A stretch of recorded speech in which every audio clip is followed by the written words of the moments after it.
Well, we had like biology cum sex ed, biology with a sprinkling of sexual education, and Mr. Taylor was doing his best, just getting embarrassed about like talking about fannies and everything. This little boy put his hand up and he went, "Yes, sir, I was watching a video last night where this woman was licking a man's penis, the tip of it." And I was wondering, why was she doing that? We didn't even learn how to put on a condom, which I find quite confusing. For some reason, my biology teacher talking about erogenous zones really sticks in my mind. It's like, well, there are lots of nerve endings in the penis, Simon, and it probably felt quite good. Mr. Blackmore in year 8, and all the boys had to write down anonymously a question. When I start to get pubes, do I get pubes on my cock?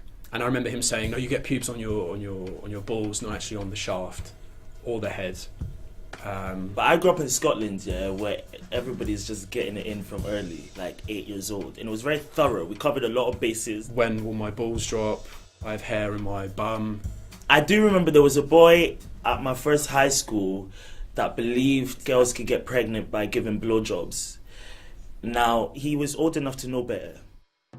If you're still thinking like that at 14, 15, yeah, I'm gonna pray for you. My dad was annoyingly and embarrassingly chilled about the whole thing. And he was like, you know what, I understand your mum might be a bit uncomfortable with him staying at your house, but you can always stay at mine. I'll bring you breakfast in bed. I know what's going on. I don't remember having like a talk, like a sit-down talk. It was at the time when boys started watching porn, and it was like that was what they would talk about, so I would just kind of leave the conversation at that point. But my mum, bless her, she was really cool. It kind of went in with a birds and a birds chat, because I hadn't really shown any interest in boys by this point, because I was quite private, and she was like, if you love girls and fancy girls, we'll love you no matter what. Like, you can be attracted to whoever you want to be attracted to, and I just want to let you know that you can speak to me about all of that stuff.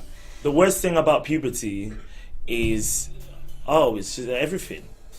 It's horrible. Who enjoys puberty? The worst thing about puberty is like the race. So many girls had just, in year 7, just had massive boobs. We had swimming lessons and they had pubes, and they kind of were really proud of their pubes. And I was very slow. I was like flat, and I didn't have a period till I was 16. And it's a horrible time because you start smelling and you get hair and hormones. They really mess you up. I'm 23 and it's still happening now. You're sweaty, you're spotty, you're moody for no reason. Everything about puberty is just annoying. I think the creativity a boy will go through to reach orgasm, like banana skins, melons, plethora of fruit and veg. The gap between the sofa cushions,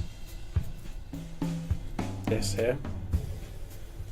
I think a lot of people feel very inadequate when they go through puberty, especially young girls. I feel like we're constantly comparing ourselves, and we're worried about the way that we look and the way that we dress, and we're told to fit into a template, and I feel like there's a lot of pressure. The jet from a pool. A lot of chlorine in the pool. My advice that I'd give to my 16-year-old self now would be face your front. Just focus on you. Focus on your growth and your path in life. Probably on a serious note, that it would be okay to cry. Like, fly your freak flag earlier, because all those flaws that you're trying to cover up are actually the things that make you great. Like, fuck the fear. In a non-patronising way, keep being ambitious and keep the people who love you and trust you close, because they're the ones you're going to need. And just be kind. Just be nice, and the universe will thank you.